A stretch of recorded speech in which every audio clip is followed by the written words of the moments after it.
O Cid, ele tinha a casa principal e fora dessa casa tinha uma casa menor, edícula, né?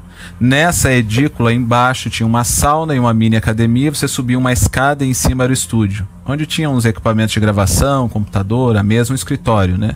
E era ali que a gente passava o dia inteiro naquele local. Então um dia desses, isso depois eu tô falando de alguns meses depois, tá? 2, 3 meses depois. Eu estava em casa, de costume, indo almoçar, e quando eu estava retornando para o escritório, que a sauna tinha que passar, né, subir a escada, quando eu estava retornando e aquela frente era de vidro, então ele estava parado fora da sauna, totalmente nu. E aquilo me chocou, porque naquele momento me chocou quando eu vinha vindo, eu não sabia se eu ia ou se eu voltava. Então eu fui e subi a escada. Aí eu fiquei lá em cima no escritório. Pouco tempo depois eu comecei a ver ele dar uns uivos lá embaixo. Aí eu desci correndo aquilo ali, porque eu achei que ele tinha, sei lá, caído, se machucado e tal. E aí ele estava se masturbando na realidade. Porque quando eu ouvi aqueles uivos dele, eu até liguei de lá pra minha tia pra saber assim, eu acho que ele se machucou, acho que ele caiu, ele fez alguma coisa, ele tá uivando. E ela falou assim, ah não, deixa que eu já sei o que é. Então era algo de costume dele uivar quando fazia isso, sabe? E aí não deu muito tempo após isso, aí ele começou a pedir para eu fazer sauna, porque eu era a sombra do Cid, né? Tanto que na Globo era considerado, muitas pessoas falavam, ah, o garotão do Cid chegou, sabe? Que as pessoas não sabiam ainda ali naquele começo quem era esse garoto que andava com o Cid carregando a mala 24 horas atrás dele, né? E aí alguns meses se passaram, e aí ele começou, aí eu ia fazer sauna com ele. Até que um dia ele pediu para que eu ajudasse ele nas masturbações que ele fazia. Até porque quando chegou nessa época eles já estavam tendo um desentendimento, e ele e a minha tia Uliana, e eles estavam num processo meio que de separação.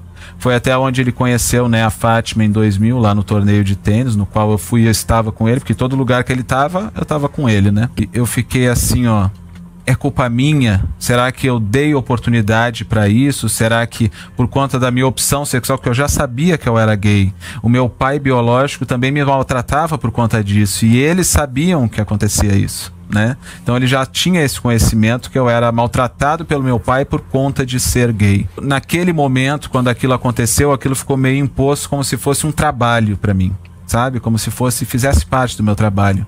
Então, como aquilo poderia ser entre eu estar bem e ficar bem, porque tirando isso ele não me maltratava, ele não fazia nada comigo, ele não me, sabe, xingar normal, porque ele xingava mesmo, por exemplo, quando eu falava alguma palavra errada, por exemplo, me chamava de burro, não é assim, sabe? E quando a gente vem lá do sul, a gente fala muitas palavras diferentes assim, né? Então não tem como dizer que eu fui preso com drogas, eu não uso drogas, nunca fui preso com drogas e nunca, sabe? Então é ridículo. Essas coisas me incomodam bastante. Se tivesse sido assim, o Cid nunca teria feito essa adoção, né? Essa adoção, na realidade, hoje vendo com outros olhos, é uma adoção que tenta camuflar alguma coisa que estava para trás, que não queria ser exposta. Porque ele alegou, por exemplo, que fez essa adoção para agradar a ex-mulher. Sendo que a Fátima está com ele desde 2000 e a adoção foi feita em 2001.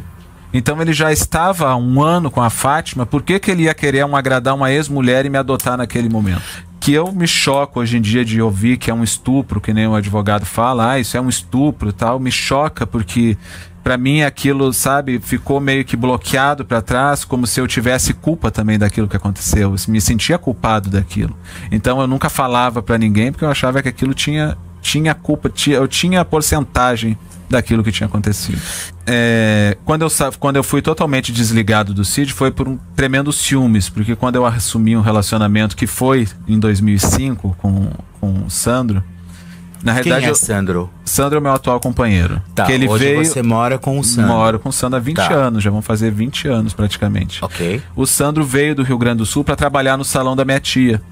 Só que como o Sandro veio de lá, ele vem da mesma cidade que eu, do mesmo lugar. Então ele tinha uma história parecida com a que eu vivia, esses conflitos de família, sabe? Ele viveu com padrasto, então tinha esse conflito.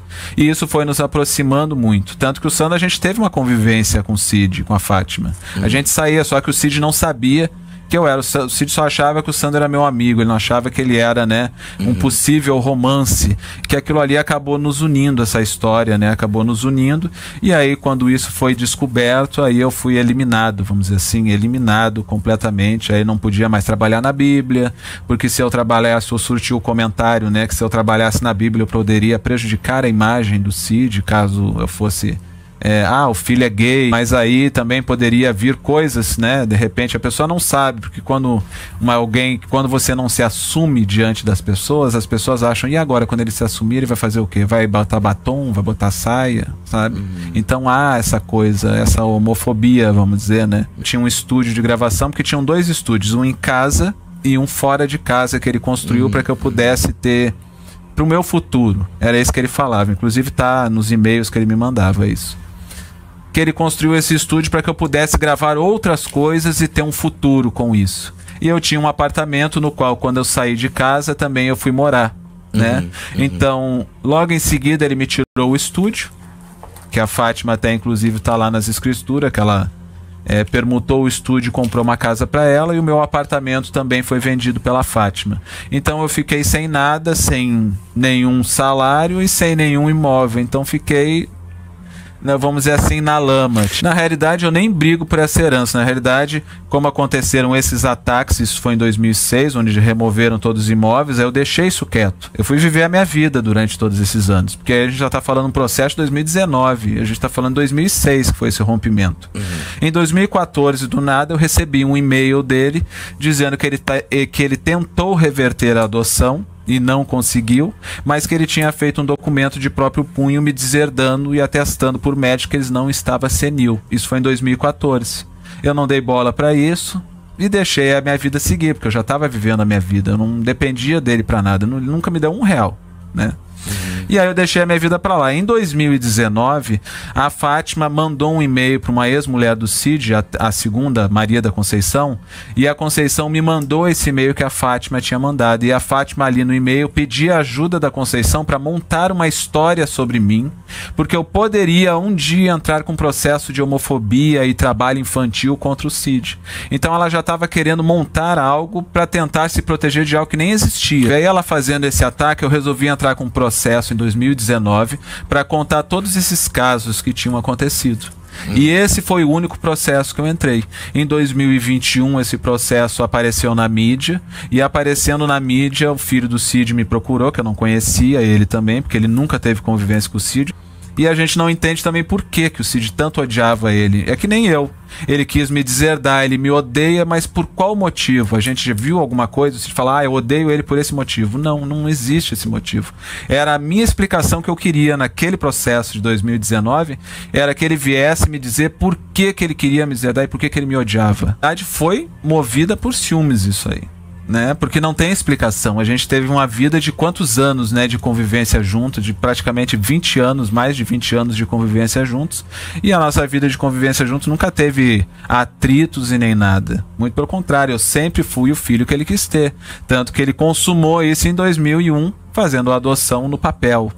Então, não configura isso aí que falam, isso aí é uma balela. Não aconteceu nada nesse passado, tanto que senão ele vinha e expunha na mídia, não colocou nada na mídia, porque não existe nada. Né? Na realidade, isso aí existe, é a Fátima que manipula para que essas coisas aconteçam. Esse e-mail que eu recebi em 2014, nada mais é do que uma manipulação dela para que ele fizesse isso. Pois é, na realidade, em 2019 eu já contava sobre esses casos, nesse processo que teve. Esse processo acabou estourando em 2021, porque ele acabou ganhando mídia ali naquele momento.